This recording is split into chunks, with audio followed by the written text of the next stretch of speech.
Comic books are weird, multidimensional, dozens of Earth, many timelines. Many of these things are not only freaking complicated, but they are also super hard to convey in a medium other than comic books, especially movies and television. The Flash does this. It is pretty successful, except for the fact, of course, that it is pretty basic and doesn't really play around with it every single episode. But the show Legends of Tomorrow not only mixes the world of time travel and multiple dimensions with a good television show, but it also creates an amazing comic book show. I'm not saying that there aren't better superhero shows out there. Daredevil is probably better than 90% of television out there right now in general. And that's including Legends of Tomorrow, by the way. Hell, I don't even think Legends of Tomorrow is the best CW superhero show out there. The thing about that show is that it's grounded in reality. People pay bills, they have jobs, but none of them actually step foot onto an intergalactic spaceship before. It represents the characters super duper well,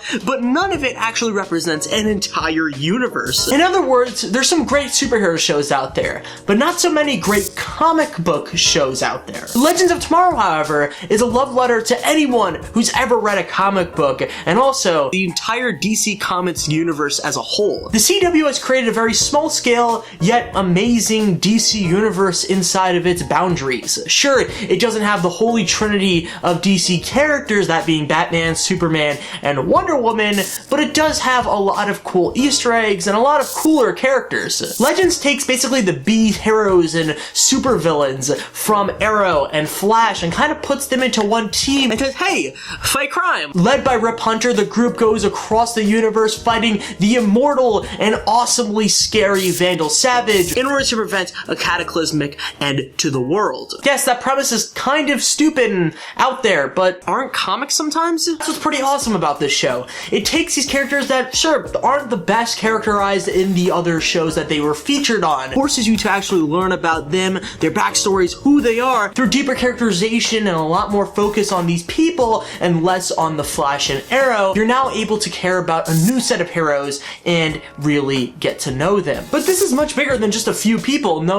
All of past, present, and future is at stake here, and the show never lets you forget that. Constantly from the first episode, you're going back to the 70s, all the way to the future. You're always meeting and finding out different things to flesh out this entire DC small-scale CW universe. Basically, things that can't really happen in a cohesive sense on Flash or Arrow are happening every single episode in Legends of Tomorrow. And that's another reason why I love Legends. Everything is kind of loose and fun. Time's a loose concept. People can die, and the creators can just be like, hey, let's go back in time and take the baby versions of themselves and put them on a ship. It's all kind of weird and up in the air, but it's fun. It doesn't just feel as a cheat button. It doesn't feel like, okay, these characters can't die. There's actually reality to it, and there is some gravity to the situations that they're in. And you're always wondering who can pop up in the continuity.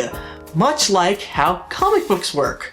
But to be honest, I'm not a comic geek, but while watching Legends, I felt like one. Allusions to deep comic book cuts, crazy plot twists, larger than life events happen every single episode in the show, and it mirrors a lot of what I see in people that love comic books. And it features events that I can't even really properly explain, but they're awesome, and I enjoyed them while watching it. It's true. Other shows are much better at building characters and even a small world, but Legends of Tomorrow is doing a lot more than that. This show is trying to create a team and an entire timeline for the CW universe. Past, present, and future is all presented as one to the viewer, and that's a feat that is super hard to pull off. Whether you're hanging with Jonah Hex in the Wild West, or fighting Soviets in the Cold War, or even seeing an alternate timeline of Oliver Queen with one arm who's run down, and something that can only happen at the velocity and the amount that it happens in Legends of Tomorrow. Legends does all of this in like the first few episodes. And it doesn't just use time travel to have a bunch of fights or cool Easter eggs, but they actually deal with what it means to actually live in those time periods, the good and the bad. It deals with what it's like to be a black man in like the 1920s. Need to get my friend to a hospital. Friend? Yeah, and there's more wounded on Lover's Lane, some kind of attack. What were you doing with this girl on Lover's Lane, boy? There are kids back there that could really use your help, and she needs medical attention right now.